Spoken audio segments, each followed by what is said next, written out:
Wherever you are, as the first pitch is foul by Caden Henry, hitting .446, 6 homers and 21 RBIs for the freshman. Texas in their pinstripe look today. But the wind is definitely a factor here, Alex, blowing in today. So significantly, and I wonder too if that's why we see some of the matchups that we have. Sona Holligen up in the zone, going to get a lot of pop fly production here, trying to keep the ball in the ballpark. The 0-1 pitch. This is a strike. It's 0-2. Wind's very swirly today. Here's the last pitch. And Holligen doing a good job early on establishing the outside zone there. Good stuff. Going to be important to use all parts of the plate. The 0-2 is up high for a ball. 1-2 the count. Sona's getting the start, but this is a day and Sunday where everybody's available today. Knights have used 6 pitchers this weekend. And I would, from what I understand, talking to the folks at UCF, everybody's available today if need be. 1-2. That's high. Of course, Coach Bummel's talked about it. You got to give an offense as talented as this one, as Texas, as many different looks as possible to keep them off balance. Absolutely. You don't want to give the hitters enough time to adjust. It's one thing to adjust pitch to pitch, at bat to at bat, but you don't want to give them 2-3 looks at the same arm. Pitch is up and in, 3-2 now, the count to Caden Henry. Texas winning the first 2 games of this series, coming in 7-1 in Big 12 play. UCF 2-6. 3-2. It's grounded to short. Williams is there. Throw to first in time to get the out. 6-3 on the ground out. That's been part of the Knights' game plan, keeping the ball down and inducing ground ball outs. Well, and you know UCF's defense is so good. One of the top contenders in the country with fielding percentage there. Jazz Williams making the routine play. And it's important, too, when you have pitchers in the circle that aren't going to be your dominant strikeout pitchers, which is most across the country. You don't have a ton that are so dominant strikeout only. So it's crucial to lean on your defense, let them get to work. Alyssa Washington drops a single to left. Samantha Ray, who fell down, able to pick up the ball in one hop. Great job by Ray. But it's a single for Washington, the captain, here with 1 out. Washington doing a great job, taking advantage of the first good pitch she sees. Ray doing a good job as well, trying to recover and keep that ball in front of her. That was a bit of a doozy out there. If the wind doesn't settle down, it could be an interesting day for outfielders. As Jolie Mitchell, hitting .478, steps in. Takes a strike. By the way, if you're wondering, Mia Scott, just a random routine day off today. They wanted to give her a day off. It's always interesting, you always get used to certain lineups after a while. They're like, wait, where's certain players? They're fine. They just got a day off. You forget there's other talented players you can put in. You talk about longevity and success, not just now, but in May and June when it matters most. And it's crucial to have some of your best players and the ones that you're going to lean on the most, they're healthiest. So you don't want to run them down too early. The 1-1 pitch. Up high, 2-1. Washington 4 for 5 this year in stolen bases. Mitchell, of course, the transfer from Notre Dame has been just fit in perfectly into this offense. She's ahead 2-1. Takes a strike from Sona. It's 2-2. And Sona showing a variety of pitches here. That one, changeup down in the zone. A little bit too middle, if I do say so myself, because Texas will catch on to that early on, but good job here in the beginning of the game. Mitchell hits one up the middle. Williams will touch the bag at second for 1 to throw to first. In time, double play. 6-3 turn by Jazz Williams, and the Knights can certainly also review a play late in the games. And the call stands. Yep, the call stands. Both, they reviewed both. And a good compliment to Estelle Check, Tegan Kavan, Sitlali Gutierrez. She's going to be just another great arm in the circle for this very deep Texas pitching staff. She's going to be mainly down and in and out of the zone. She's able to paint the corner so well, keep the ball at the knees and below. And that's where she'll find her success.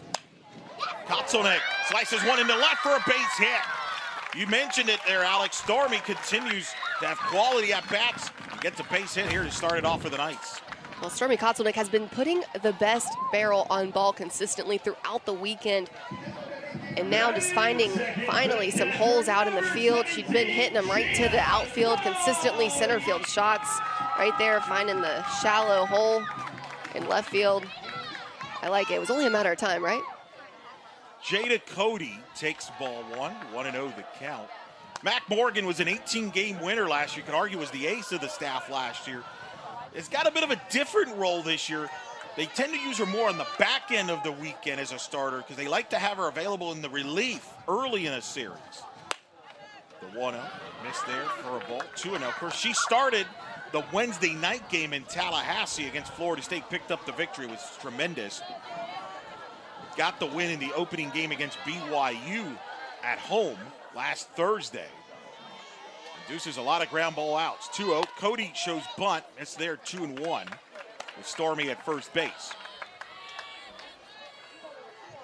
And I like it when you have a pitcher in the circle that has a lot of experience. You do want them to throw in those big games. So getting that win in that midweek game against Florida State, that was huge for Texas. Just continuing to put themselves to the test. They know they're really good, but how good can they be? Cody hits a fly ball to center. Henry makes the catch, and Cody's retired. And turning double plays. Sona Halajan getting a chance to hit here, hitting .214. Hit a big home run last Sunday in Stillwater. They got UCF back in the game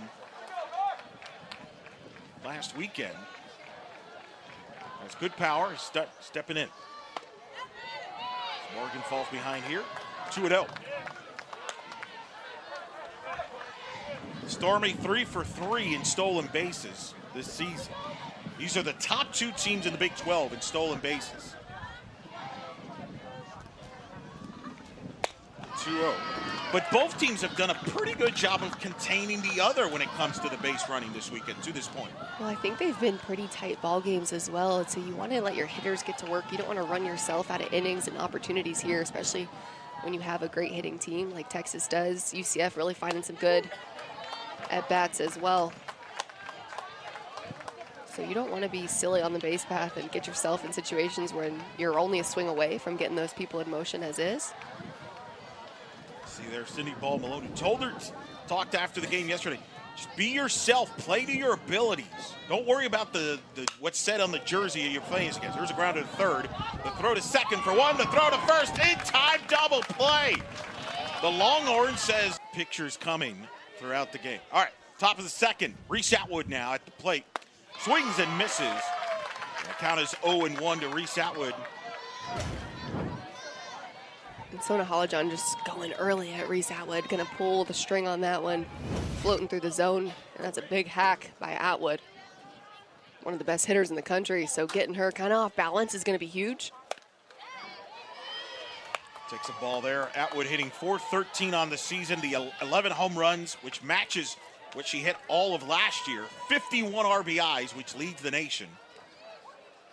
In the mix for the National Player of the Year. The sophomore. Absolutely hits one deep to left. Forget about it. That's gone. Solo homer for Atwood. Her 12th of the season gives the Longhorns a 1-0 lead as she moves one step closer to the school record in home runs and RBIs in a single season. Her 12th homer and 52nd RBI of the year.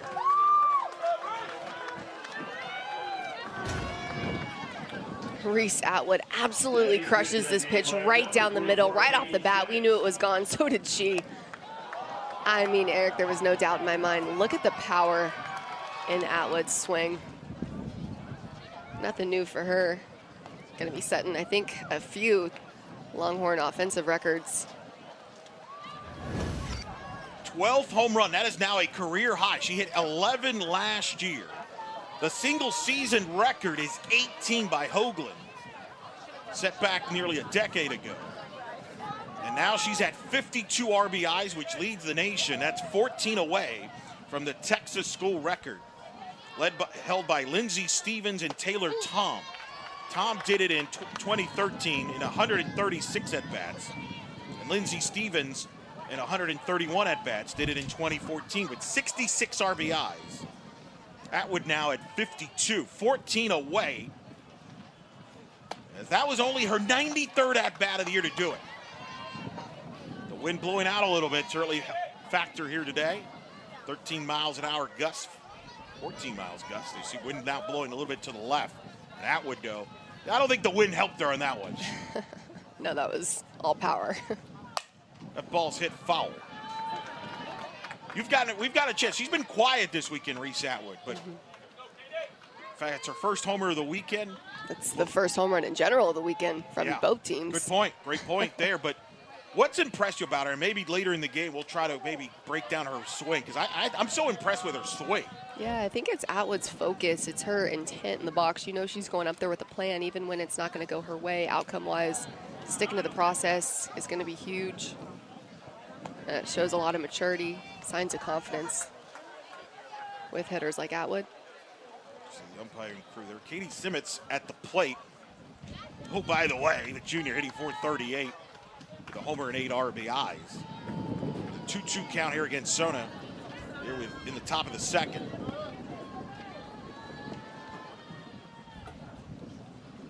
And that's fouled off.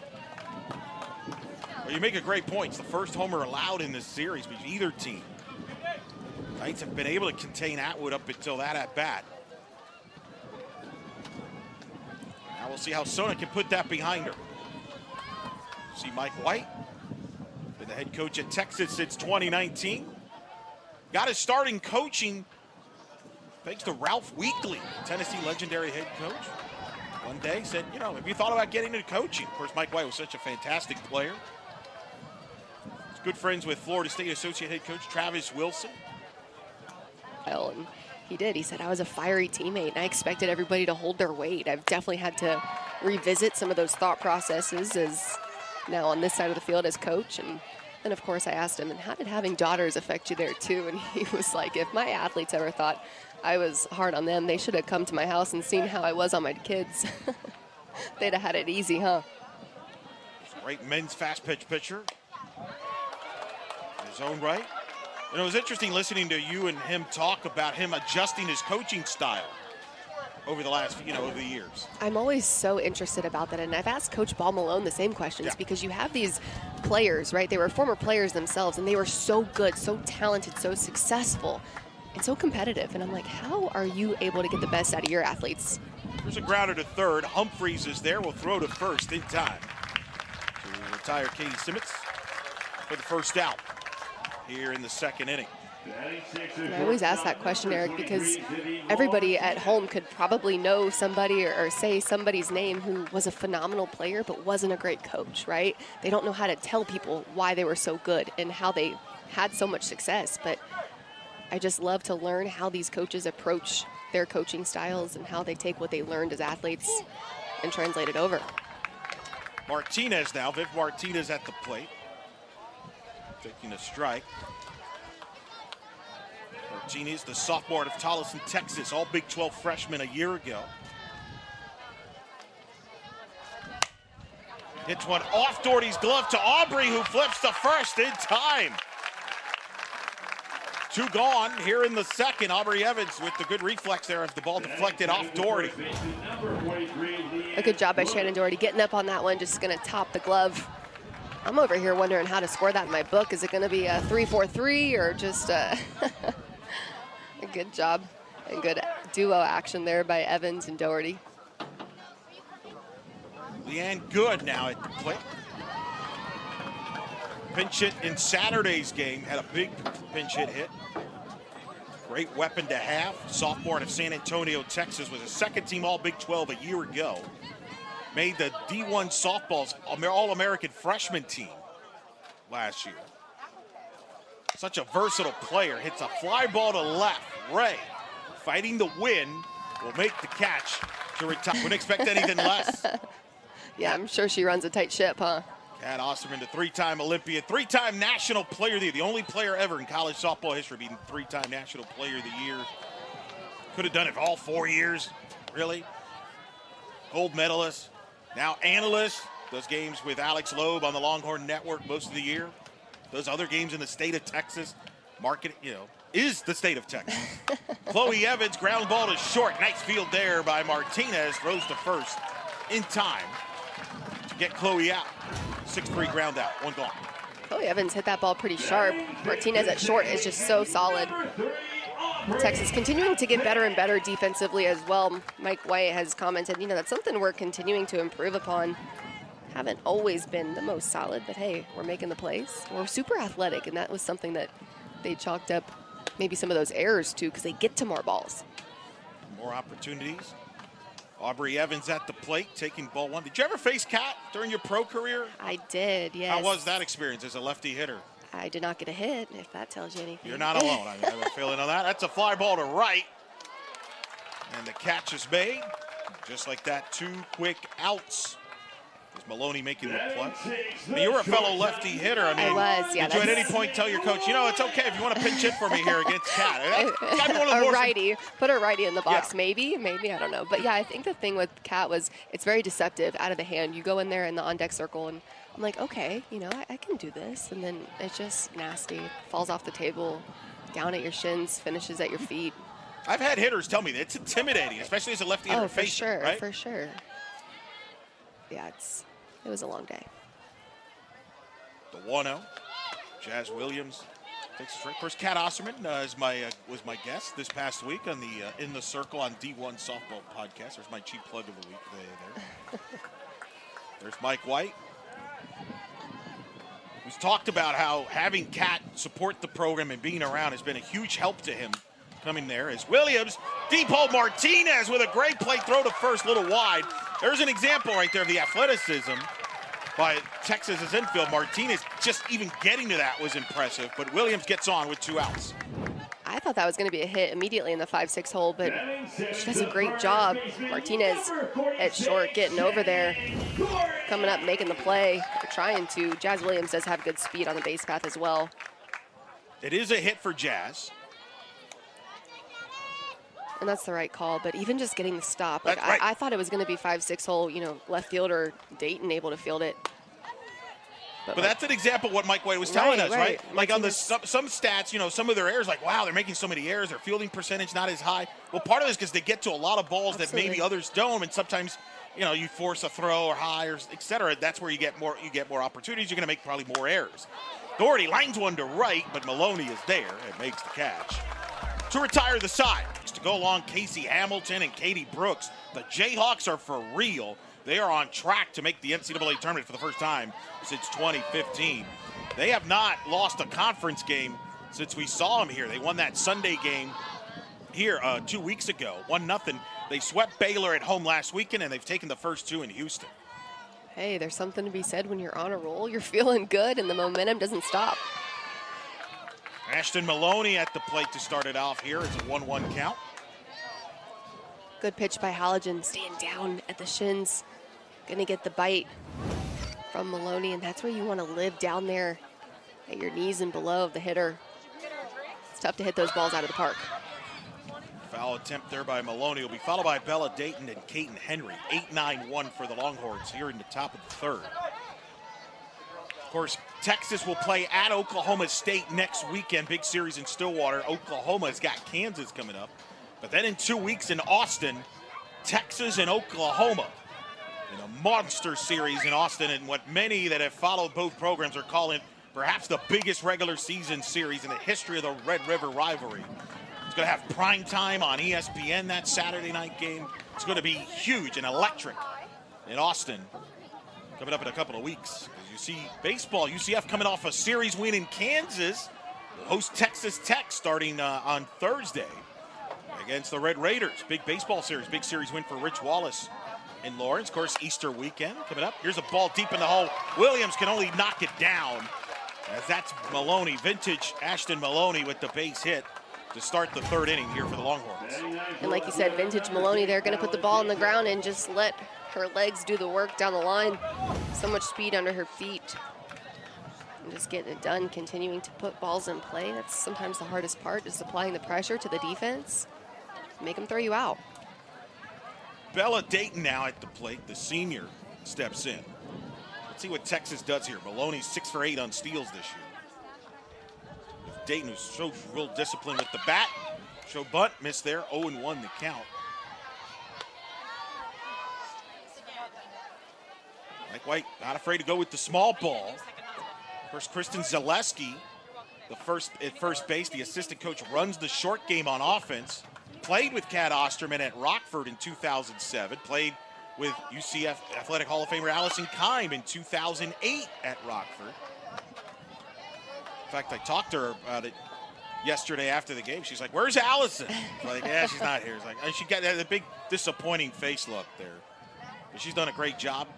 Of course, All-American at Texas State. One of the maybe greatest hitters in the history of Texas State softball. Holds the Sun Belt record in career hits. Dane swings away, hits one deep to right. That's going to one-hop off the wall. Maloney will be set by Mike White. The throw by Aubrey Evans is high, and it's an RBI double by Bella Dayton. Give the Longhorns a 2-0 lead.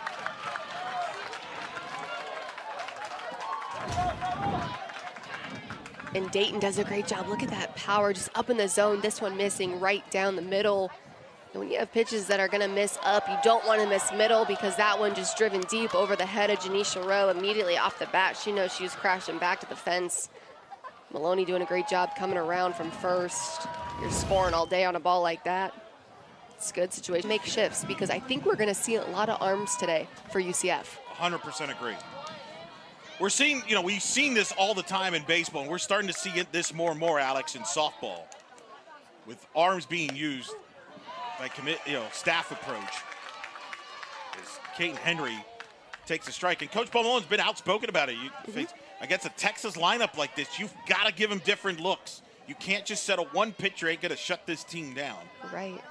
And you know the phrase, we're going to throw the whole kitchen sink at them. You just got to throw whatever you can. The 0-1 is missed high. 1-1 the count to Henry. Bella Dayton at second with the RBI double. You see Grace Jewell on the left and Ava Justman on the right. I'm telling you, we'll see everybody. There's Shannon Sale, by the way, the GA, with the sunglasses. National champion pitcher at Oklahoma. She knows a thing or two about Texas. There's a bunt. Doherty throws to first. Aubrey Evans gets there to cover the back, but a beautiful bunt by Kate Henry. And a sack bunt to advance Dayton to third. Henry does a good job situational hitting there. She knows how important it is to get Bella Dayton over to third base. So right now, Texas in a good position. Runner on third, only one out, a sack fly opportunity here. A lot that Washington can do in the box to be successful. Washington single back in the first inning to left. Here it gets Cochran. First pitch by Cochran's a strike. Her parents are here in attendance. They drive every home series from South Carolina to see her. That's pretty cool. And they got to be probably a little nervous right now. Every time they're in the outfield, probably nervous. They focused in as she pitches outside. 1-1 the count. By the way, Samantha Ray moved from left to center. Kotzelnick is now at left field. A little more pop in the offense there. But for now, defensively as well, there's Ray at center, who started yesterday in center field. 1-1, and Washington delivers. Base hit to left. That will drive in Dayton. And the Longhorns extend the lead to 3-0 on the RBI single by Alyssa Washington, the captain, driving in her 24th run of the year. Good execution by Washington, taking that pitch down in the zone. Just still too much middle there from the UCF pitchers. Cochran missing just a little too over the white, but Washington does a good job execution. But also hats off to Caden Henry doing the job, getting Dayton over to third. She's responsible really for that RBI if you think about it, right? Of course, Washington has to come through, but situational hitting is huge. It talks about Mike White, right? Backing the other player up, supporting each other. We call it a team run. Yeah. Team run. Jolie Mitchell taking a ball. 1-0 the count. Mitchell hits a fly ball to left. Ray dives! Oh, couldn't hold on to it. As Kotzelnick will play it in. You hope Ray's okay. Great effort by Ray. Just couldn't come up with it. And it's first and second with one out. Again, the wind playing a factor. Samantha Ray, it always finds a new girl, too. I mean, she was in the game, of course, but just now moves over to center, gets a couple of balls, but great attempt there, going completely horizontal. As soon as she hits the ground, though, she hit it hard, too, because she got some air, Eric. It is ruled a single by Mitchell. Now Reese Atwood, who hit a solo homer back in the second, her 12th of the year, takes ball one. This is where things can really start to unravel here if you are UCF, and you've really got to do a good job taking care of the ball, talking to each other, looking each other in the eyes, because you don't want to let these kind of situations and instances get out of hand. Takes outside 2-0. Atwood hit her 12th home run. She came in tied for 8th in the country in home runs. Will certainly move up after that home run. Of course, leading the nation with now 52 RBIs. The 2-0 to Atwood. Takes a strike. Atwood told me when I had a chance to talk to her during the season, the week that she was named National Player of the Week by just every softball organization, FCA, D1 softball. The minute she walked into campus at Texas, she felt like she was at home right away. It's 2-1. She hits one to left. It's hooking foul. Kotsunick sliding, but it's far out of her reach. Went over the left field lounge. You don't see that often. 2-2. She muscles this one into center. Ray comes in, makes the catch for the second out of the inning. 2 gone here in the third. Still runners at first and second. I'll bring up Katie Simmons to the plate. But Atwood is as good as advertised. Just a sophomore, by the way. Keep that in mind. Made second team All Big 12 a year ago. Think she'll do better than that this year. The rate she's going. A lot of accolades ahead for that in her career. Here's a strike, 0-1 to count. To Katie, who was an All Big 12 freshman unanimous pick in 2022. Hitting here with 2 on, 2 out. Pitch outside. You got a chance recently last week to see Duke live in person. They've had a great year there, top 5 in the country. They dropped the game this week into Louisville. You're seeing now Texas. We'll see Oklahoma later this year in person. But I think we both agree. We're going to leave here saying Texas is for real. This is a legitimate, not only World Series contender, but a national title contender. Here's a fly ball to left. Kotsunick makes the catch to end the inning. A heck of a play. Because what they do is pretty incredible. Sierra Humphreys to lead it off here for the Knights. Here at the bottom of the third against Matt Morgan. First pitch fouled up. I think that's one of the main reasons why they have vetoed us broadcasting from the outfield. They're concerned that you would be distracted the whole time by the dogs that are running around in the outfield. There's a lot of kids, and there's also people that bring their dogs into the outfield. Petting the pooches instead of watching softball. Yeah, I got you. We wouldn't have a softball in. Here's a ground ball to third. Quick throw to first, too high, wide. Humphreys will go to second and is in there, and a good start for the Knights here in the bottom of the third. As Sierra Humphreys makes a play as an error by Jolie Mitchell. And it's not always pretty, but Humphreys right there just going to get the high bounce right off the ground. The throw going to get errant from Mitchell and go wide left on the side of good. That's tough. And I said it earlier, but applying the pressure to defense is such a real thing. They're not going to feel the pressure if you're striking out every at bat. So put the ball in play, make them make plays. Oh, and Morgan, that's a stumbled there. That's an illegal pitch. Just lost her balance there a little bit.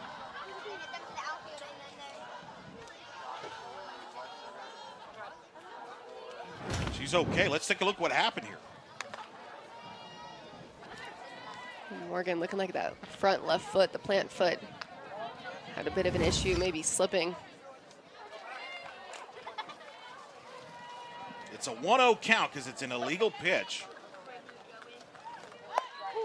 That's a strike. Now, runner does stay at second. Somebody might wonder, because a few years back, remember the days where they would call the illegal pitch and the runner would advance? I was literally, you read my mind, because I was going to say that too. Like, oh, back when I played, you know, there were runs that used to come across home because of an illegal pitch.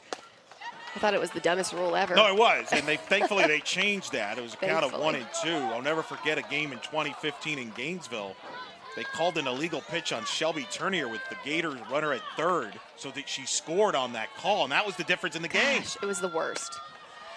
Thankfully, they have changed that. 2-2 the count. I'm so glad you brought that up because, yes, that has been an absolute difference maker, especially because of typically the discrepancy and discretionary ways in which illegal pitches are called.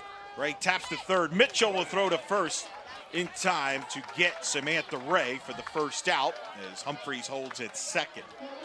That'll bring up Stormy Kotsonek. We go back to the top of the order. She singled back in the first inning. But I mentioned in the last half inning about, I think you and I believe this team is a legitimate, not only World Series team, but a national title contender. Everybody's chasing Oklahoma. We'll find out in a couple weeks how much ground, if any, Texas has made up on Oklahoma. But I think one of the keys is going to be the defense for Texas. I think that's going to be the thing that some people are going to still hold out against them until they prove it otherwise. We believe this defense is good enough, but that time will tell. But they certainly have the complete team, as we talked in the open, of what it takes to get to OKC and be a title contender. Remember, lots of freshmen and sophomores in this roster as Kotsonek fouls it off. Longhorns are the real deal, absolutely. We saw it earlier, and they've done so many parts of the game well. Like we said, they can pitch, they can hit, they run the bases. Defense is going to be, I think, maybe the biggest question, but hey, they can continue to work on that and really rewrite the script for themselves on that aspect as well. It's hard to do that in the offensive category, but defense, you can clean that up pretty quick. 2-1 the count to Stormy. Yeah, Kat told me in the podcast interview we had this week about, back when they got to the World Series and they were national title contenders, they were dominant, obviously, pitching with Kat, didn't have the offense. And every time they ask her, Stormy hits one down the right side, foul. She's like, don't remind me about it. Kat, can you imagine if you would have had this offense? Like, don't remind me, right? Don't bring it up. That's funny.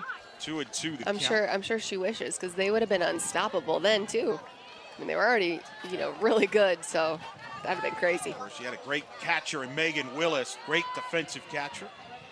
Part of that great tandem. Ches Severs, of course, related to Jazz Williams of the Knights. Of course, Connie Clark was the head coach, and Mike White is taking Texas back to that level now, being in the national front here. 3 sellouts this weekend. Kotsonek hits a fly ball to left. The win again, taking it to the foul territory. But the catch is made for the second out of the inning. Bella Dayton makes the play. That'll bring up Jada Cody to the plate. He's 0 for 1 today. Meanwhile, for the Knights, this is kind of in the story. Humphreys gets on to second base, but can't advance her here in the last couple of at-bats. Try to chip away down 3-0 here. Cody takes a ball. Mike White, we hope to talk to him before the top half of the 4th inning. He's writing down what he's thinking of. He's going to tell us there. 1-0 pitch is a strike. 1-1 the count to Cody. See Coach White trying to see if his team can complete a perfect week in the state of Florida. Cody foul tips that. 1-2 the count. They've been here since Tuesday. They played that game against Florida State on Wednesday night. Run ruled the Knowles. First time Florida State have been run ruled at home since 2014 when my broadcast analyst was playing first base against Michigan in that Super Regional. Cody hits a comebacker to Morgan, so throw to first to end the inning. The happy ending for my analyst was they came back and won that. So be your thoughts on Matt Morgan, what you've seen from her for the first 3 innings. Yeah, I mean, great start for us. I mean, obviously got a couple of run leads, so it's big to have her out there rolling up ground balls. Coach, Ashton Maloney and Bella Dayton coming through in the bottom part of your lineup, big for your team. What have they meant to your squad and really just overall depth? Well, everything. I mean, it's hard to stay at the top, keep the same people hot all the time, and you need people to kind of pick the weight up. And they've been able to do that and set the table, and so it's a great luxury to have right now. Thanks, Coach. Thanks for talking to us. Thank you. Hook 'em. Mike White joining us, as he does all weekend. Awesome stuff from Coach. He gets set here at top of the 4th. It'll be Martinez to lead it off, followed by Good and Maloney. 6, 7, 8. Against Caitlin Cochran here at the top of the 4th on a breezy Sunday afternoon. Been windy all day. As your notes fly everywhere. Yeah, first pitch, ball one. That's how I know it's a windy day. Our backdrop is just literally laying down. Look at that wind. It's a tough day to be a hitter out there right now, at least blowing to right field. As a player, you notice when the elements are a little different, right? I mean, this is the windiest day of the 3 games by far. Oh, absolutely. It's tough, and that's when you go up in the box and you're like, okay, I've really got to try to just go line drive today because the wind's definitely not working in my favor, especially on the left side. 2-0. It's a strike, 2-1. Still action in the Knights bullpen. Try to stay within striking distance.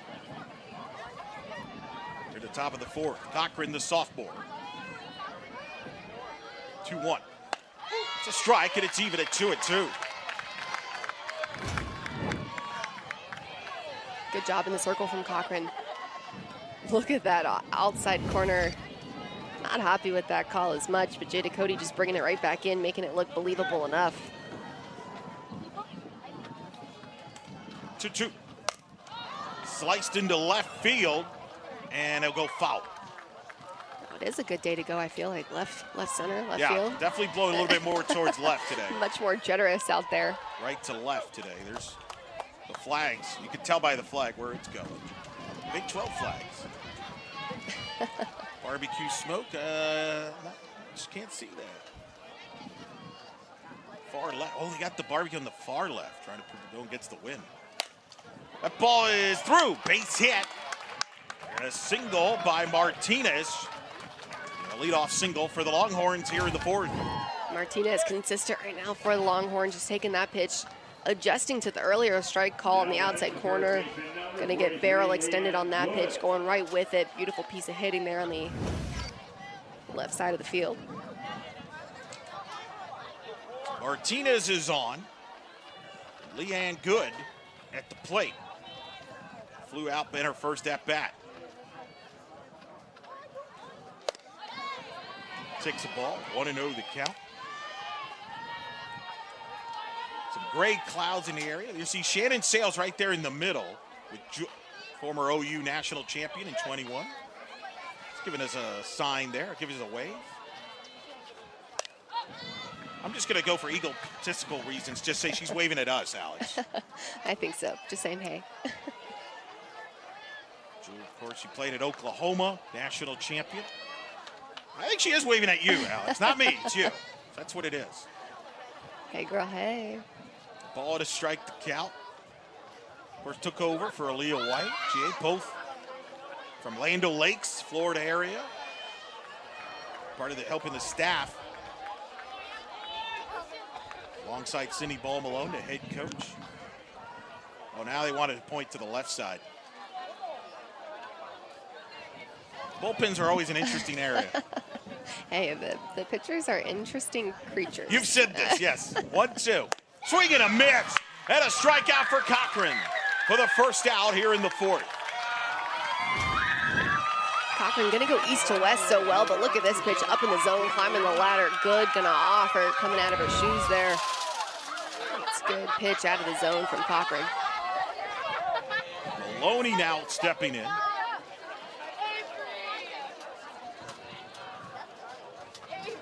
And Rudder at first, 1 out. Pitch outside for a ball. And Coach Ball Malone mentioned in her postgame, been pleased with the youngsters like Cochran and Ave adjustment because mentioned there's 11 seniors on this team. A lot of senior pitchers and players like Cochran, their opportunities are coming. Might be coming now, but certainly for next year. It's a strike. It's 1-1. Well, you can't just only rely on your upperclassmen, and just like Coach White just shared, you can't only rely on your mostly consistent and hot hitters, right? Everybody's got to get a chance. Everybody's number is going to get called some way, somehow, depending on the role they play. Just got to be ready. 1-1 is missed, 2-1. Of course, Coach Ball Malone knows a thing or two about developing pitchers. Last 2 years, she was the pitching coach for the U.S. national team with Heather Tarr as head coach. Tim Walton, Tony Baldwin on the staff. He's the assistant on the 2019 under-19 team that won the gold. Won a world championship in Birmingham in 2022.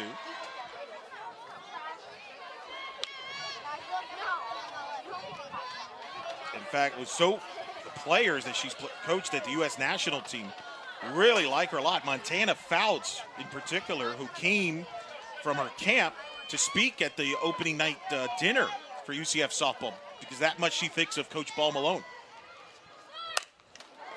Ground ball to short. Williams goes to second. They get the force out. Heads up play by Jazz. And Aubrey covering the bag at second for the second out of the inning. Good job by Jazz Williams. This one going to be the high hop there. Maloney just taking advantage again of the hard ground. We saw it earlier in her last at bat in the third inning, but this time going right to Jazz Williams. Williams able to get the force out. Helps, though, that Maloney has speed down the line because, of course, you can't turn the double play. So, well, and that's the big thing, but the players like Maloney, you put pressure on the defense, you got to make a play quick, and Williams certainly one of the best to do that at shortstop. As some of the rain is starting to come out down here. They're in the top of the fourth with 2 outs. This is going to be interesting. Is Bella Dayton at the plate? The question will be, is this your typical Central Florida passing shower, or is this something more severe? The clouds are getting darker, so we'll see. 1-0 the count.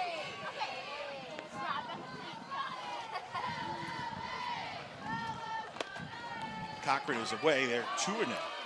yeah, leave it to Florida, your weird Sunday afternoon rain shower. It's sunny on one side of our booth.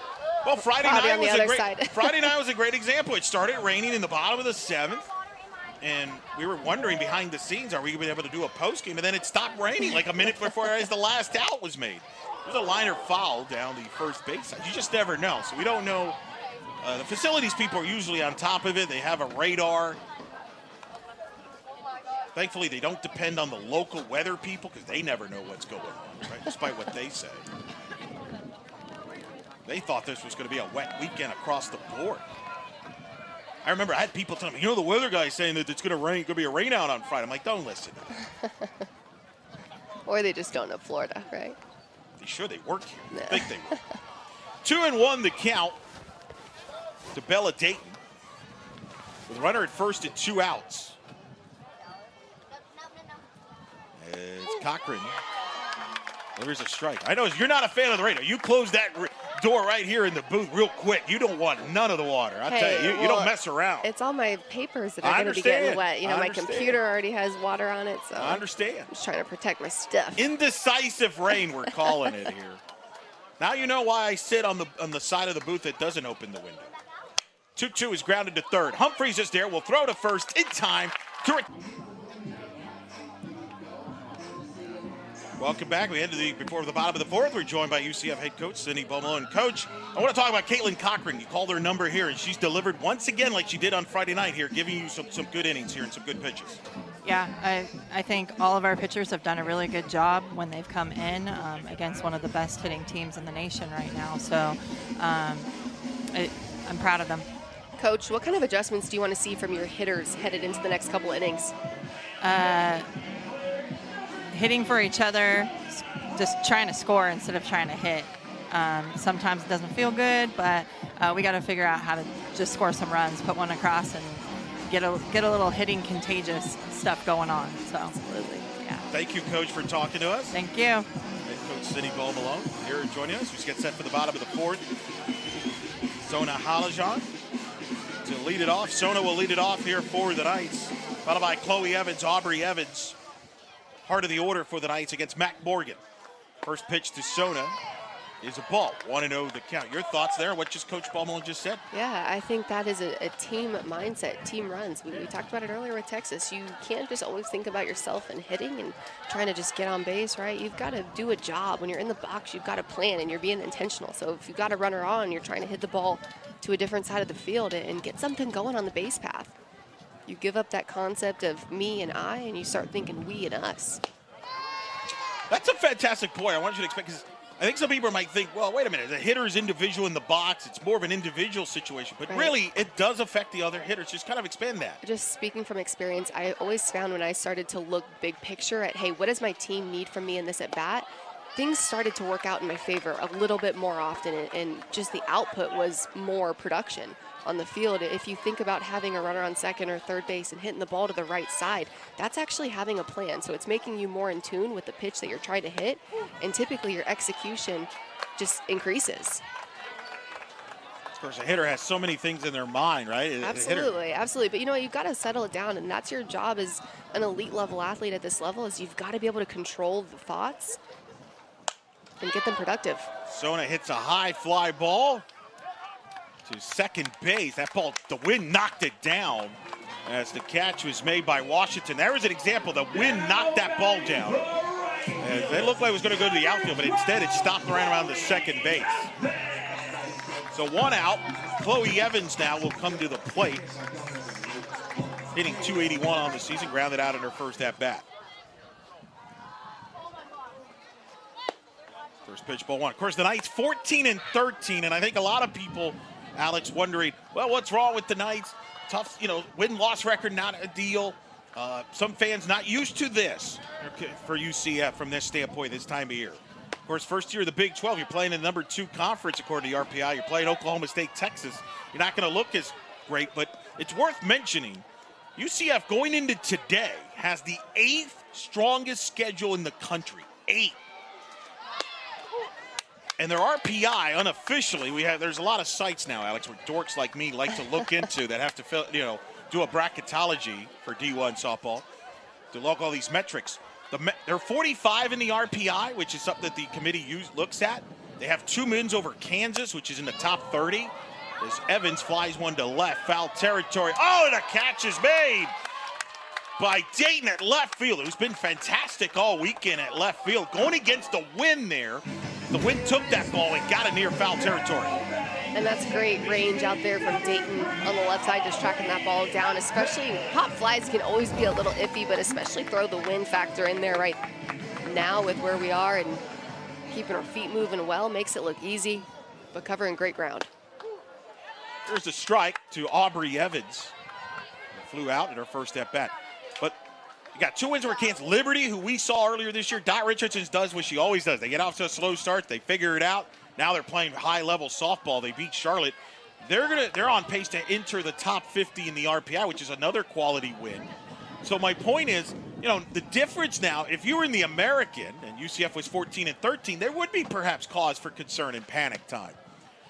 But when the Big 12, where you have every weekend is a quality weekend regionals type series, you could improve your resume just like that. Not to suggest that the Knights players and coaches are not pleased. I mean, trust me, they're frustrated right now where they're at. They're not happy where they're at. As there's a grounder to first, that'll end the inning. But there's a lot of softball to go. That is incredible. At least that's what my dogs do. Kaden Henry at the plate to start the Longhorns' 5th inning. How about the who's who of people? We got Mike White sending, courtesy of the family. Got families of the players sending photos. Kat Osterman, Amanda Scarborough, Steve Singleton. It's because of the dog. It's dogs. Who doesn't like the furry friends? Dogs are better than people. Let's be honest. Come on. This is all you. Hey. This is all you. You're the We got to get you a telestrator to analyze telestrate the dogs and how they look there. That's the next step in our progression. Put that on the wish list. So funny. It's just a good way to bring people together. 1-1. Henry hits a fly ball to left. Kotzelnick and Ray. It'll be Kotzelnick making the catch for the first out. You're in the first. Excuse me, Katie Birch is in the game now for Kotzelnick. They make moves quickly. See, I got distracted with the dog. Katie Birch with the catch coming in as she tends to come in the 5th inning. I apologize, Katie. I know it was you. Going to start to see some defensive moves here for UCF. That's one of the things that Coach Ball Malone does a lot with her game management and strategy, is just the way she's going to approach different opportunities, matchups, putting people that are better defensive players in situations throughout the game, better offensive players back in other situations too. It's just going to be a total mix-up. Washington at the plate with 1 out here in the 5th. Missed there, 2-0 to count. At least Katie Birch knows I made a mistake because I was distracted by Amanda Scarborough's dog. So, there you go. Katie Birch, of course, part of the Great Britain national team. Out of Miami, Florida. Certainly excited. Been a part of that Great Britain national team for a long time with Georgina Corrick, who played at UCF, now playing professionally in Japan. And Virgil will still continue to play for the Great Britain national team, especially with now the Olympics back having softball starting in 28 in Los Angeles. Here's a grounder to short. Williams will throw to first. In time to retire Washington. 2 gone here in the 5th. And Caitlin Cochran continuing to give the Knights here some good innings here. And that's one of the big positives this weekend, takeaways. I think Coach Bob Malone pleased with her youngsters here. Cochran and Justman has given them innings this weekend. Well, and that's what she wants to see right now from her pitchers is you've got your ace starters that maybe get those Friday night, Saturday starts, but then you've got pitchers like Cochran who come in and do a job, and those jobs are so important to the success of the team because the role portion and the role playing of these pitchers is really that total pitch by committee concept. You see Cochran's numbers to this point. It's been fantastic against she faces Jolie Mitchell. But as I was mentioning in the top half of the inning, Knights still have everything in front of them. Do not be alarmed. A lot of great programs, a lot of great teams, whether it be the Big 12, the SEC, the ACC, will lose 6 in a row in conference just because how deep the league is. That's the big difference between the Big 12 and a league like the American, which is a good league, but it's not as deep in the Big 12. But a big game's coming up. Going to Texas Tech next weekend is Mitchell. Drops a base hit into left field. A 2-out single for Mitchell, who continues her torrid season. Good job by Jolie Mitchell just getting her hands. That pitch right down the middle, and this is where Coach Bob Malone mentioned it's just a couple of pitches right now that my pitchers are missing a little too over the plate. We've got to get better at executing all pitches all the time because when you miss even just one, great hitting teams like Texas are going to take advantage. It's a game of margins. Absolutely. Reese Atwood at the plate. He got a home run in this ball game back in the 2nd inning. 1 for 2, takes a ball. Well, that's part of the other challenge here in the Big 12. 7 teams in the top 50 in hitting and slugging, home runs. Sarah Willis you see there on the right, Caitlin Felton on the left. And it's a learning curve for UCF, for everybody. They're in their first year in the Big 12. 1-0, the strike. I'm sure it was a learning curve for you. I know you redshirted, but even that first year, getting used to that ACC level, you have to, it takes a while to get used to. Oh, you learn quickly. It doesn't matter who you're playing, really. I mean, you can't take games off, and every person, every team that you play has a chance to beat you, and you can't just throw the uniform out there, the equipment out there on the field. You got to show up, and you got to be intentional every time you get an opportunity. There were certain opponents you would play where you knew, okay, we got to be at our best here because this team's at a higher level than maybe some of the other opponents. Absolutely. That's fact. But even on a random Wednesday playing a mid-major team, I mean, they can show up and still beat you. And I think that sometimes we're so hyper-focused on the great teams and the jersey they wear, right? That was one of the things Coach Bob Malone told you is it doesn't matter if you're playing a Texas or if you're playing a mid-major on a Tuesday night. You've got to show up the same. You're playing against the game. 3 balls and a strike. There's a strike at 3-2. And I think UCF's learning that too. Now that they're a Big 12 school, everybody's coming for them. Everybody's gunning for them. It used to be UCF played in the American, and so you say, hey, maybe they're the team, the underdog, and sneak up on people. Nobody's sneaking up. Everybody's going to bring their best against UCF. UCF has seen everybody's best pitchers this year. Here's a grounder to second. Aubrey Evans is there. Throw to first. Nice stretch there by Doherty to get the out. She hoped she's okay. Simpson will face Jazz Williams. The first pitch is a ball. Sophia Simpson coming into this game, and she's going to go north and south really well, working both quadrants of the zone there, rise balls and drop balls down in the zone, and also a good off-speed pitch, going to really try to keep these UCF hitters off balance. Simpson, a junior from Texas. And the ability to go up at the hands of hitters and then down at the knees and shins is going to be huge. Some of your best pitchers right now in the game are kind of that duo and matchup up and down in the zone. Of course, the change in velo is so crucial too. What do you make of this move by Coach White and Patty? They're making the move here to go to Simpson. I think it's just an experience thing right now, getting her some good innings. Williams, it's jammed, pops it up foul into the stance. Nice catch by a fan there. How about Texas fans making the trip to Orlando? That's one thing we've noticed, and not just here in softball, but in the other UCF sports. The visiting fans coming down to Orlando, and why not, right? That's an easy travel place to get to. I think it's a good way, too, to vacation. Simpson with the strikeout of Williams for the first out here in the 5th. Simpson going to do a good job here.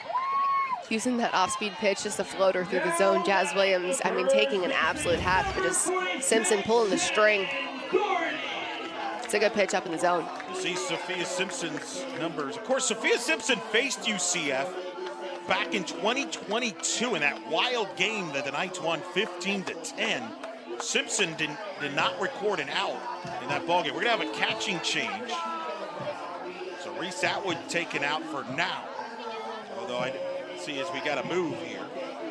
Katie Stewart will come in to catch. As I mentioned, both of these coaching staffs not very willing to be very versatile with their roster and their lineups and their defensive alignment. So Stewart, you're a chance to catch. I wonder if perhaps Stewart may be comfortable with Simpson here. You see there, the young freshman from Frankfort, Illinois, who can also play first base. Shannon Doherty at the plate. Takes a ball, 1-0 the count.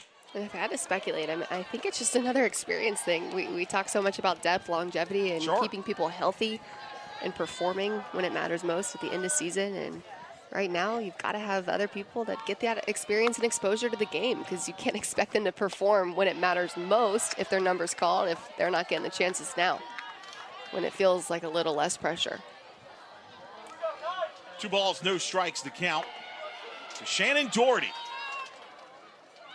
235 on the season, homer 17 RBIs. This for a 3-0. And certainly if the Knights turn things around offensively, Doherty will be one of the key fixtures. I know you feel that way moving forward. Absolutely. It's going to be important for her to get hot soon with the bat. She's somebody that has been clutch so historically throughout her career, but has been seemingly quiet in consistency this season. But she gets on here with a walk, 1-out walk. Set up Sierra Humphreys to the plate. Let's see what happens with Humphreys here. It's 0-for-1, reached on the net. And I think the other thing worth noting too is if Coach White makes these changes now to get these athletes experience, he can always go back to the original starters. And that's one of the beauties of the substitutions in softball, is knowing that, hey, we're going to give you a chance, but if things get a little rocky, we can put these other people back in who have that experience to close the game out, if that's what we need to do. Simpson ahead 0-1 on Humphreys, the young freshman phenom. Of course, her older sister, KK Humphreys from Oregon. The 0-1 is high. Interesting what the parents are doing. Early in the year, they would split time, especially on the weekend when UCF was here at home and Oregon was playing in Clearwater. The mom and dad would alternate. One would be here, the other one would be in Clearwater, and they would rotate each day. Humphreys went around. Of course, they faced each other in Mary Nutter in an Oregon UCF game. It's like the ultimate tag team. Yeah. Well, the mom was interviewed on D1 Softball by Jenna Becerra, made a shirt or a clothing of half UCF, half Oregon. The mom was interviewed. Said it was very difficult watching that game. It's like a little Donna Kelsey action out there with like football. Yeah. Humphreys 1-2 count. Oregon out west this weekend. They're hosting Arizona State. They've won the first 2 games of that series. KK Humphreys a part of that. A 1-2 from Simpson. That's high, 2-2. You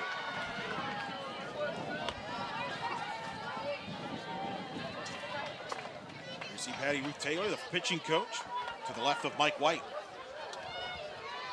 Mike's trying to get a spark going here. 2-2. Humphreys fouls it off.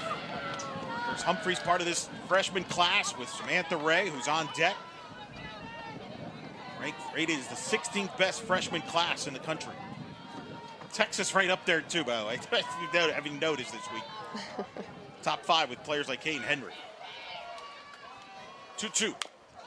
Humphreys fouls it off, and that's why a lot of people, it was interesting, he was talking to the radio voice, Andrew Haynes of Texas, been a long-time radio guy. He was asking me about, man, what's it going to look like next year with UCF losing 11 seniors. And certainly there's going to be some pieces they're going to have to fill, but they have this freshman class that they're excited about with players like Humphreys and Ray, and then you got Aubrey Evans, who's a sophomore.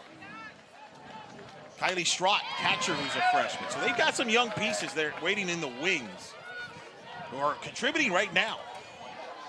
How about this at bat from Sarah Humphreys? Fouling off so many pitches, really competitive in the box right now, not going down easily. Going to give Simpson a run for her money and really challenge her to come in the zone. 9th pitch of the at-bat. And that's line foul. We'll get a 10th pitch coming up.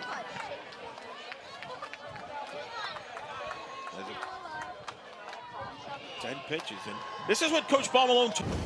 He's like, whoa, hold on a second. Mike's still involved with the pitching. Nope. It's the 2-2.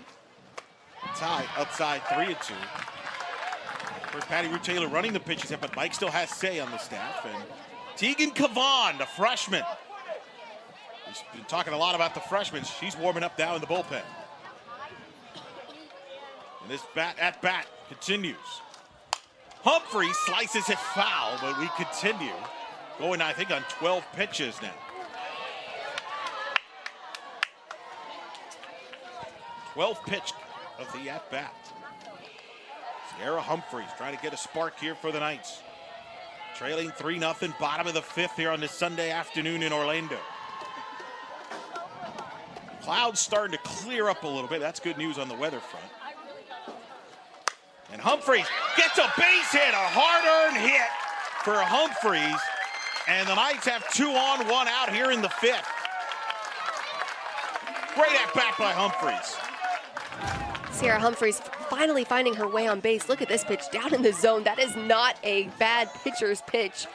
Shin high off the plate, but Sierra Humphreys, she was in flat-out swing mode too, driving it right there in the 3-4 hole.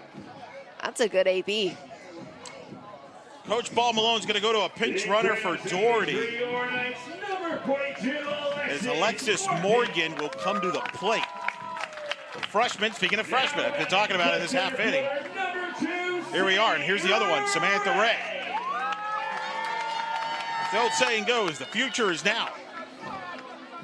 Ray at the plate here with 2 on, 1 out.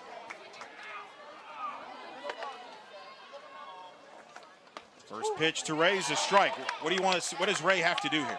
Well, Ray needs to fight away on base. There's no job to be done. There's 1 out. You can't do much situational hitting here, so you've got to find a way to be gritty in the box, challenge Simpson just like Humphreys did, and find a way on.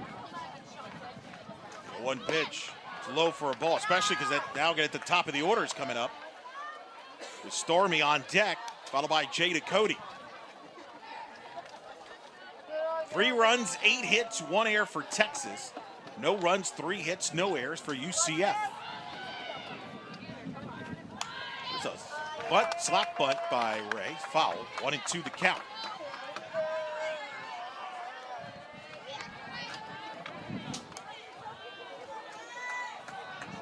Simpson trying to get out of this jam, with Cavan warming up in the bullpen.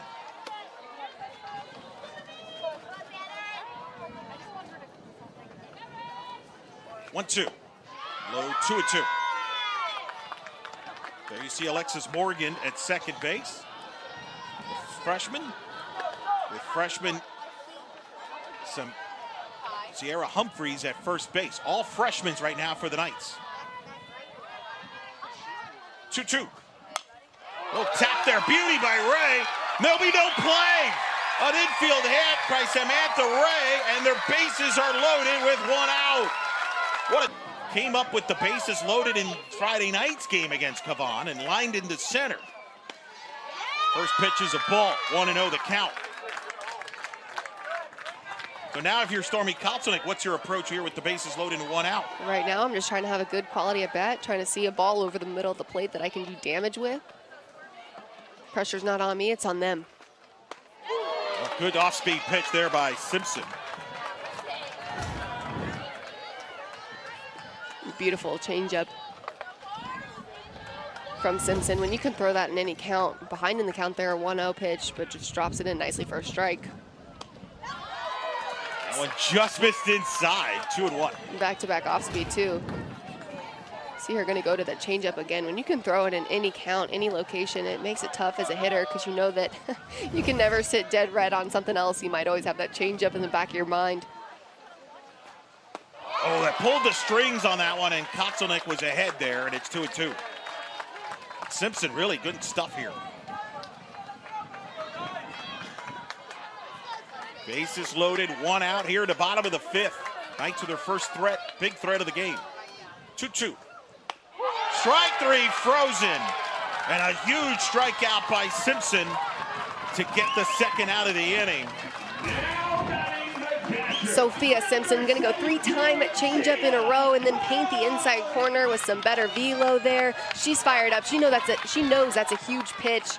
Good execution by Sophia Simpson, freezing who is right now, in my opinion, UCF's hottest hitter. That was some magnificent pitches there by Simpson. Really had Kotzelnick off balance. Now Cody at the plate takes a strike, 0-1 the count. And this is a conversation that needs to happen with the UCF hitters, but Sophia Simpson throwing that changeup much more predominantly right now. So you know if you're a hitter, you're going to get it at some point in your at-bat. You might want to sit it. That one's high, 1-1 the count to Cody, who flew out to center in the first, grounded back to the pitcher Morgan in the third. A ball and a strike the count to Jada Cody. Bases loaded, 2 outs here in the 5th. That's outside, 2-1. And this is where you start to look at tendencies and performance, and Sophia Simpson struggling a little bit more with the firmer pitches in the zone, so you know that right now her go-to, especially when she gets behind, is going to be that off-speed. That missed high, it's 3-1. Nowhere to put Cody.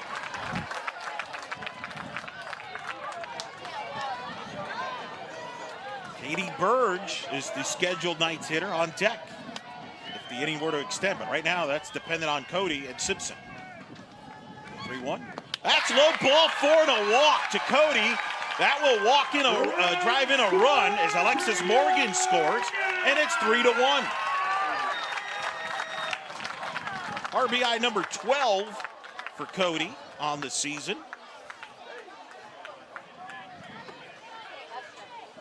And RBI number 159 of Cody's career, number 2. Didn't look comfortable there against Cody. Now Adams at the plate. Hitting over 400 as a pinch hitter. Takes ball 1. Well, I think if you're Simpson right now, I think she's struggling to find the strike zone a little bit. Had such a good outing against Stormy Kotzelnick, but now you see struggling to find that zone. In and out. Now Adams on the 1-0. That one gets into the backstop, but it gets a quick ricochet back. And it's 2-0 the count. Huge play there for that ball quickly to get back. And that one just coming in so firm. Look at it. Just going to get right by Stewart behind the dish. Big bounce. Good break bounce for the Longhorns there. You have to remember, too, it was Atwood who caught. Yeah. That the switch Kavan there. on Friday night. Well, that's a great point, Kavan. So maybe just the difference now of trying to adjust, too, for Stewart.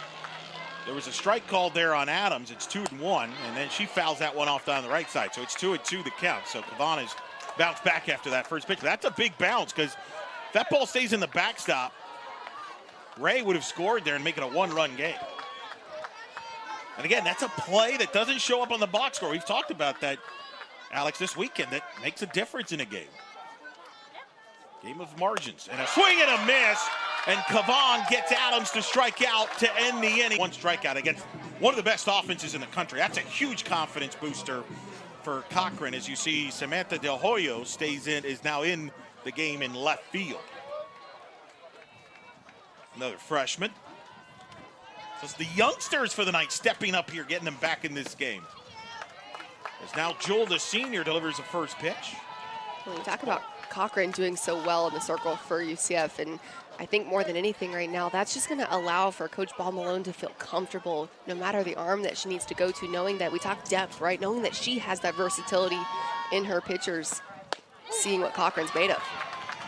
There's a strike, and the count is even at 1-1. You see Caitlin Cochran been waiting her turn. You know, it's gone long stretches without throwing pitches. She's talking right there to Macy Miles. Of course, Macy Miles, for those that may not be aware, the daughter of course, former national champion head coach Les Miles. 1-1. This there, 2-1 the count. There's Macy.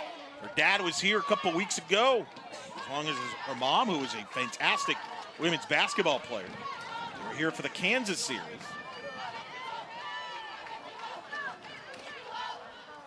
Macy's sister is now a sideline reporter. Liner caught by Humphreys. What a play. Robbing Katie Siemens of a hit. For one gone here in the 6th. And look at Humphreys get that. A sharp corner, firm ball hit off the bat. That was a great piece of hitting right there. But look at the air that Humphreys is going to get. Love it. Going all up, all out for her team. She knows that every opportunity right now is huge. Coach Ball Malone out there also talking to Grace Jewell. She paced just as fast as Mike did. I think she didn't like the spot of the location of that pitch from Jewell, and I think reminded her of that. These two coaches, Mike White. Competitive. Oh, yeah. So competitive. They were both hyper-competitive athletes. They would be the first to tell you, yeah, when I was the one on the field competing, I wanted it to be me. I wanted to be in the circle. I wanted the bat in my hands. And I feel like sometimes that transition alone is the hardest part for these coaches, which is why I always ask that question, how has that been for you? Martinez at the plate. With one out here in the 6th inning. Been a good series, Knights and Longhorns. First time ever playing here at the Plex in a 3-game series. Could be the last time, who knows? With Texas moving to the SEC next year. UCF, of course, is the year 1 of the Big 12. Next year, UCF will have Arizona, Arizona State, and Utah in the Big 12. The league will get bigger, 11 teams. 10 this year, 1-1. Everybody makes the Big 12 tournament in Oklahoma City.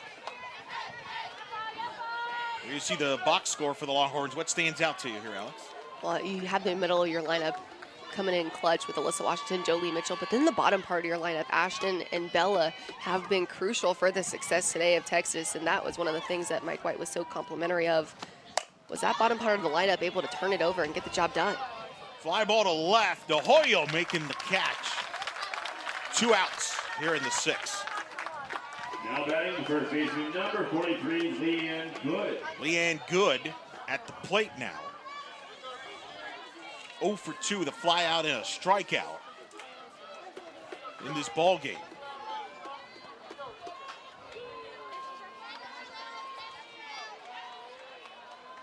Jewell been used a lot as a reliever this year, with an occasional spot start, kind of similar to how Texas had used Mac Morgan.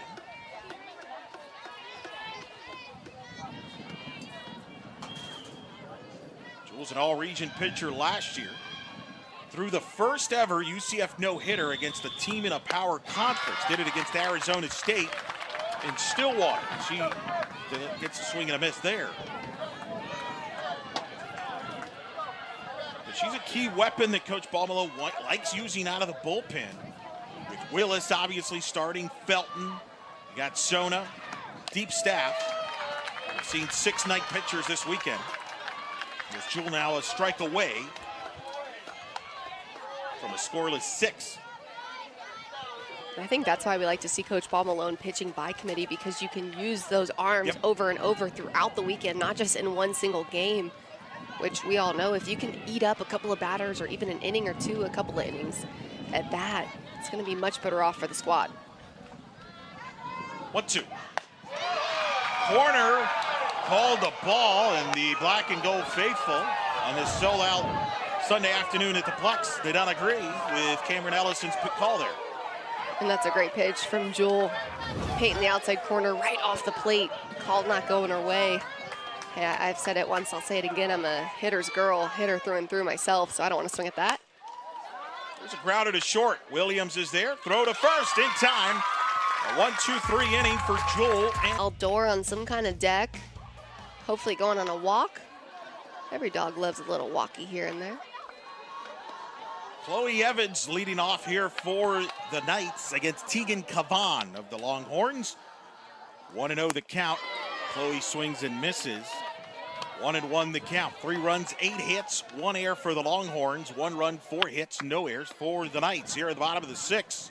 Knights trying to come back here and salvage a game against the number 2 ranked team in the country. There's a strike. And it's 1-2. If you're wondering, the Knights in their program history have a win against the number 2 ranked team. That was Arizona here in 2021. Gianna Mancha with a shutout as Cavan gets Chloe Evans on a strikeout. 1 gone here in the 6th. Chloe Evans is going to take a hack there. That pitch moving off the plate more and more. That's a tough pitch out of the hand to hit, and one that's just going to continue to tail away from your left-handed hitters. This is what makes Cavan so good, and I feel like this move from Coach White is really him wanting to just go in and shut the door. You have to remember, Eric, this is a Texas team that scores almost 9 runs a game, and UCF pitching staff has done a great job keeping them to a minimum here throughout the weekend, and that's one of the things that Coach Bob Malone has been most complimentary about with her team. Aubrey Evans down in the count quickly. 0-2 is Cavan not wasting any time. Cavan is just coming in, just like I said, trying to shut the door here. She's going pitch after pitch right at these hitters. Spins the ball so well, but it's a high velo as well. Ball hit foul. But UCF hitters are swinging through right now and almost over swinging, I feel like, instead of challenging Cavan to come in the zone. And high velo, when I say high velo, I'm talking upper 60s. And if you have a pitcher that can come in, like when I played the standard and you know, normal was like 65, 66, high velo was 67, 68. And now the game has continuously evolved just with these athletes getting bigger and stronger. And when I'm talking normal now, your normal is 66, 67, your high velocity kids are 68, 69, and they're really pumping it in there in the zone. 0-2 the count to Aubrey Evans. And Evans lines it foul. Of course, these two teams, Texas will go on the, both teams will go on the road next weekend in conference play. Texas will play at Oklahoma State. So look at the Knights box score, and the Knights will go to Lubbock to take on Texas Tech. Craig Snyder, head coach in his 2nd season. As Evans swings and misses, Cavan getting the strikeout as they complete it by the throw to first by Stewart. Back-to-back strikeouts for Cavan, who has struck out all 3 Knight hitters she has faced since coming in relief. I was just having the same note there as I made my way on my scorecard, but Aubrey Evans just swinging out of the zone, and this is where, as a hitter, you've got to challenge a good pitcher like Cavan to bring the ball up, throw the ball over the zone somewhere, because your approach is so disciplined that you're not going to chase her pitches. Now Jazz Williams at the plate, 1 for 2. Takes ball 1. Of course, unique family weekend for Jazz. As you mentioned, Alex, related to one of the great Longhorns.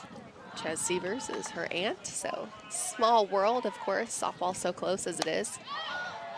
Williams pops it up to second. Washington is under it, makes the catch as Cavan works a 1-2-3-6. We are through 6. That's the same stadium that opened in September of 2007. Here's a ground ball to third as Humphreys throws to first in time to get the out as she retires Maloney on 1 pitch, does Jewel. 1 pitch, 1 out here in the 7th. So that stadium opened in 07. UCF played their first ever home game against Texas. Mac Brown was the head coach. Colt McCoy was the starting quarterback. Jamal Charles, the featured back. Certainly some of the Longhorn fans tuning in remember those teams. That's what opened the stadium. Texas won a wild game, 35-32. Pinch hitter for the Longhorns. Ryan Brown, a freshman, stepping in here against Grace Jewell. She hits here for Dayton in the 9th spot. There's a strike, 0-1 the count. There's a lot of history and information there with your breakdown of the stadium, but it was a 90-plus degree day. It There was actually a lightning delay during the game. I would know. I was in the student section. Your memory is pretty incredible. The 0-1. Strike 0-2. And that's what's cool, though. This is a historic weekend. UCF playing their first ever Big 12 game against Kansas a couple weeks ago. Got Texas this weekend for perhaps a one and only time. Senior weekend this year for UCF. They'll bring in the 3-time defending national champions Oklahoma for perhaps the one and only time ever. The 0-2 is high for a ball. A lot of memorable memories throughout UCF. The Sooners, the 3-time defending national champions, will be here on last weekend of April. On senior weekend, that will be sold out already. Expect to have big crowds. 1-2. That's foul right on top of us here in the press box. Jacob, the PA, is disappointed. He's been looking for a foul ball. That was a little too high. He missed a game earlier this year where a foul ball actually went into the press box. And he's never going to hear the end of it. That's always his dream, as PA. Get a foul ball from the box. 1-2. They get fouled off here.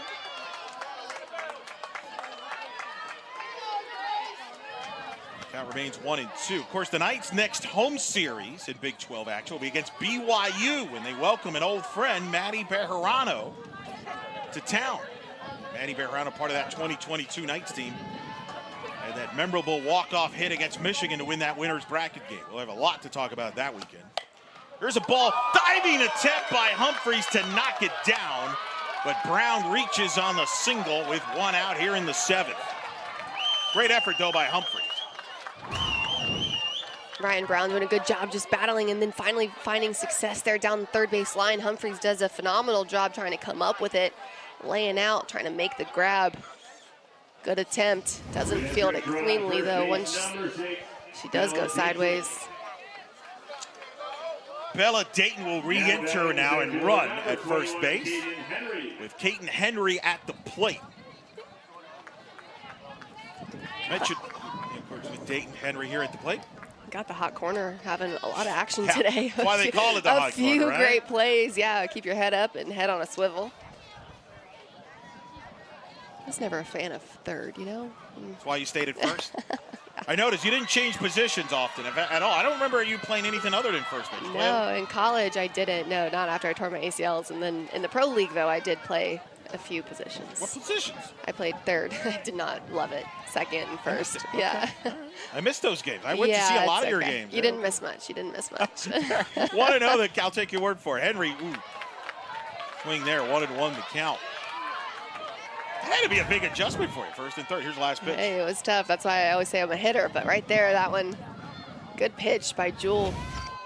Getting the attempt there from Henry, kind of fooled on that pitch. Gotten to know you. You're a routine person. I don't think that would have been. That's a bunt attempt foul. 1-2. I'm consistent, Eric. Right, that had to be thrown you. I mean, how did that even come up that you're, hey, can you play third? Like, what is it, injuries? Yeah, it was actually a lot of injuries that season. And so, of course, I was like, yeah, I'll try.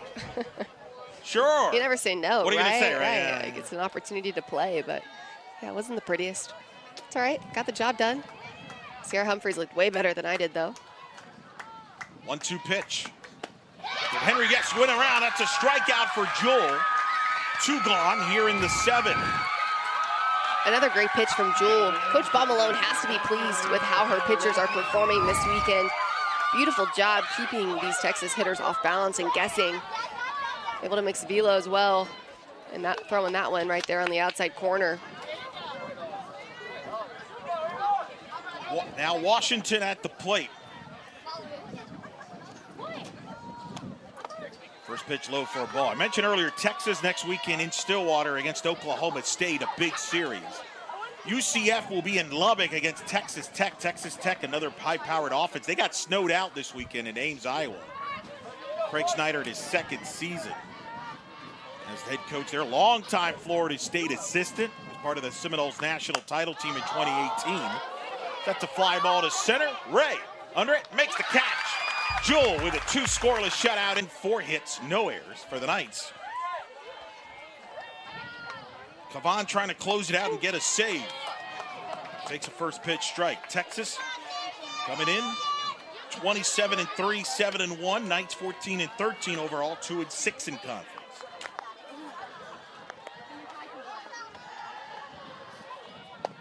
Ball one. What do the Knights got to do here against Cavan in the bottom of the seventh? Well, right now, I feel like if I'm UCF, I'm taking until I get a strike because I want to challenge Cavan in the zone, which we know she's effective and can go right at these hitters, but I don't want to swing outside of myself, which is what I feel like she's been the best at this weekend, chasing these UCF hitters, just making them go out of their zones, and that's what Coach Bob Malone told us on Friday night is we're swinging at her pitches. We're not hitting ours. We're not sitting our pitches that we know we can hit hard. 2-1 pitch.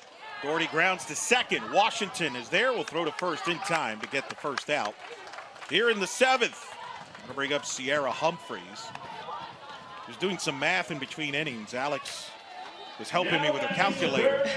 UCF pitching this weekend has held Texas to this point to 284 average on the weekend. This is the first weekend that Texas offensively has hit below 300 all year. As Humphreys grounds one deep in the hole to short, Martinez is there, throw to first. And the Knights quickly down to their last out here in this game. It'll be Samantha Ray. Texas, who averages 34% of their hits are for extra bases this weekend, only 21. To your point, you made in the top seven. Coach Malone's got to be pleased with his pitching staff, what they've handled. They just got to figure out some things offensively moving forward. And Coach Bob Malone has been very complimentary about her pitching staff and saying, hey, we're right there. We're maybe a couple of pitches off from having some different scores in this ball game if we are missing two middle. But for the most part, I'm really proud of my girls in the circle. But my hitters, my fielders, we've got to execute better. There's a strike, and Cavan has just been pounding the strike zone since she come in the relief in the sixth. It is now a strike away from the win and a sweep for the Longhorns. Rain coming down, and Ray fouls it off. 0-2 to count. Rain coming in. And on and off in this game. And I think if you're Coach White, too, on the other side, just looking for Texas, is you're pleased to walk away with potentially a sweep if Texas can secure the win here this afternoon. But, of course, you're looking more granular. You're saying, hey, this is typically what we do well. Let's keep doing that. Let's try not to shy away from who we are. Ray lines it to left. A sliding catch by Dayton ends it. And the Texas Longhorns, ranked number 2 in the country, win it 3.